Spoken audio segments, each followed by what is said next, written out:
ইসলামের দ্বিতীয় খলিফা হযরত ওমর রাদিয়াল্লাহু তাআলা আনহুর শাসনকালের কথা। তিনি হজ করতে মদিনা থেকে মক্কায় গিয়েছিলেন।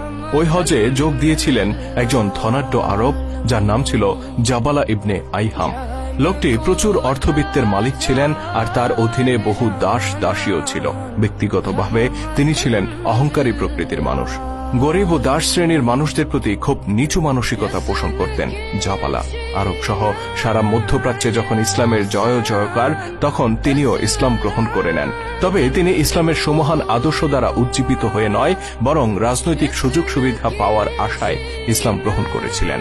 হজের আনুষ্ঠানিকতা চলাকালে জাবালা ইবনে আইহাম কাবা ঘর প্রদক্ষিণ করছিলেন। তার পরনে ছিল মূল্যবান ইহরামের চাদর। চাদরটির একটি অংশ মাটিতে গড়াগড়ি খাচ্ছিল।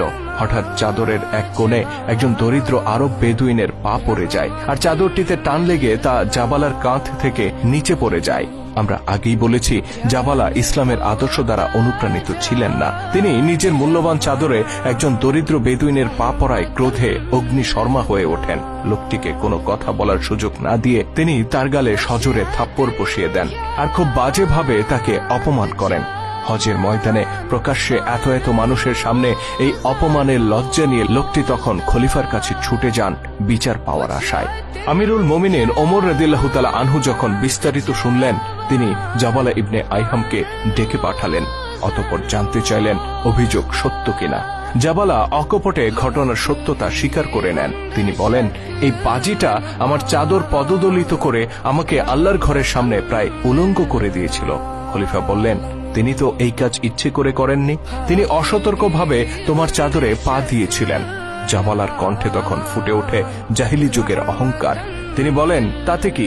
সতর্ক কিংবা অসতর্ক, যে অবস্থাতেই সে আমার চাদরে পা দিক না কেন, তাকে এর শাস্তি পেতেই হতো।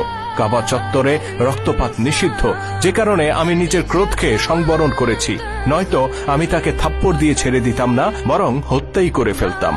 জাবালা ইবনে আইহাম ছিলেন একজন প্রভাবশালী ব্যক্তি। হযরত ওমর রাদিয়াল্লাহু তাআলা আনহুর সাথে তার সম্পর্ক বেশ পুরনো। অন্যদিকে বেদুইন লোকটি ছিল হতদরিদ্র। তার সাথে হযরত ওমরের পূর্ব থেকে পরিচয়ও ছিল না। কিন্তু মুসলিম জাহানের খলিফা এসবের পরোয়া করলেন না। তিনি শান্ত কণ্ঠে বললেন, হে জাবালা, তুমি নিজের অপরাধ স্বীকার করেছ। এখন বাদী যদি তোমাকে ক্ষমা না করে, তাহলে ইসলামের বিধান মোতাবেক তোমাকে শাস্তি পেতে হবে। আর সেই শাস্তি হচ্ছে, তোমার গালেও বাদী নিজের হাতে চপেটাঘাত করবে, আর তা প্রকাশ্যে জনসম্মুখে, ঠিক যেভাবে তুমি তাকে অপমান করেছ। খলিফার এমন রায় শুনে জাবালা স্তম্ভিত হয়ে পড়লেন। তার কাছে এটা রীতিমতো অবিচার মনে হলো। তিনি বিস্ময়ের সাথে বললেন, আমি আরবের একজন সম্ভ্রান্ত ব্যক্তি, এককালে রাজা ছিলাম আমি, আর ও এক চাষার বাচ্চা। হযরত ওমর বললেন, আজকে তোমরা উভয়ই মুসলমান।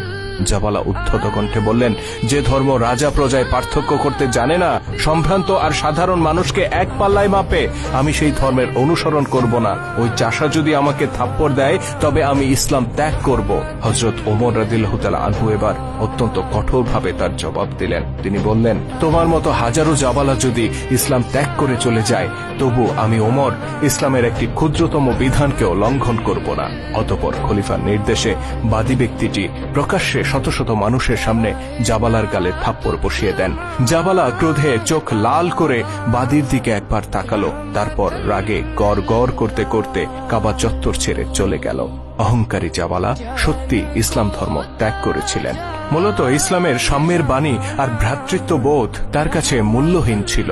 বরং আরবের জাহিলি সমাজে সম্ভ্রান্ত ও প্রভাবশালী ব্যক্তিরা যেসব সুযোগ সুবিধা ভোগ করত, তার কাছে সেই প্রথাই উত্তম মনে হয়েছিল। এই ঘটনার পর সে ইসলাম ত্যাগ করে মুরতাদ হয়ে যায় এবং রোম সম্রাটের কাছে গিয়ে আশ্রয় নেয়। জীবনের অবশিষ্ট দিনগুলো সে রোমেই অতিবাহিত করে বলে জানা যায়।